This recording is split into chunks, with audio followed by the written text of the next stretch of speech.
Hi friends, అందరికీ నమస్కారం. Welcome to my channel. Friends, post office ఖాతాదారులకు గుడ్ న్యూస్. నిర్మలా సీతారామన్ కీలక ప్రకటన. వివరాలు అయితే వీడియోలో చెప్పడం జరిగింది. వీడియోని మాత్రం ఎక్కడ స్కిప్ చేయకుండా కంప్లీట్గా చూడండి. వీడియో కనుక మీకు నచ్చినట్లయితే మన ఛానల్ సబ్స్క్రైబ్ చేసుకోండి. అదేవిధంగా లైక్ చేయడం మాత్రం మర్చిపోకండి. ఇంకా వివరాల్లోకి అయితే వెళ్ళిపోదాం. ఆర్థిక మంత్రి నిర్మలా సీతారామన్ ఇటీవల పోస్ట్ ఆఫీసు ఖాతాదారులకు శుభవార్త అందించారు.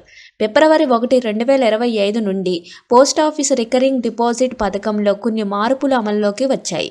ఈ మార్పులు ఖాతాదారులకు అధిక వడ్డీ రేటు, తక్కువ ప్రవేశ అవరోధం మరియు సురక్షిత పెట్టుబడి అవకాశాలను అందిస్తున్నాయి.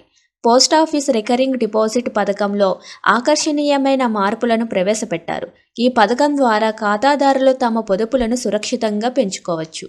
పోస్టాఫీస్ ఆర్డీ పథకం ప్రతి నెల నిర్దిష్ట మొత్తాన్ని పెట్టుబడి చేయడం ద్వారా 5 సంవత్సరాల తర్వాత మెచ్యూరిటీ పొందే విధంగా రూపొందించబడింది.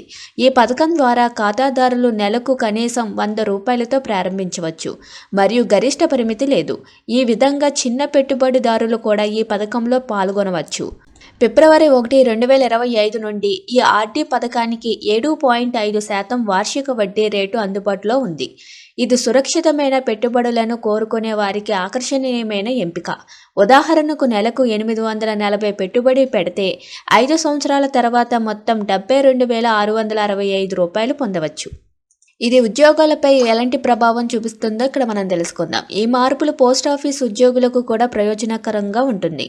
అధిక వడ్డీ రేటు మరియు సులభమైన ఖాతా ప్రారంభం ప్రక్రియ ద్వారా ఖాతాదారుల సంఖ్య పెరుగుతుంది.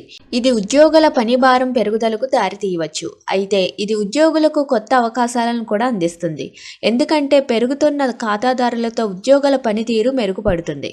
ఈ పథకం పన్ను సమర్థవంతమైన ఎంపికగా ఉంటుంది. కనిష్ట పన్ను బాధ్యతలను విధిస్తుంది. గణనీయమైన తగ్గింపులు లేకుండా తమ పొదుపులను పెంచుకోవాలని చూస్తున్న వారికి ఇది అనుకూలం. తమ పొదుపులను సురక్షితంగా పెంచుకోవచ్చు. అదనంగా తక్కువ మొత్తాలతో పెట్టుబడిని ప్రారంభించవచ్చు. కాబట్టి అన్ని ఆర్థిక స్థాయిలకు చెందిన వ్యక్తులు ఈ పథకంలో పాల్గొనవచ్చు. Thank you for watching this video.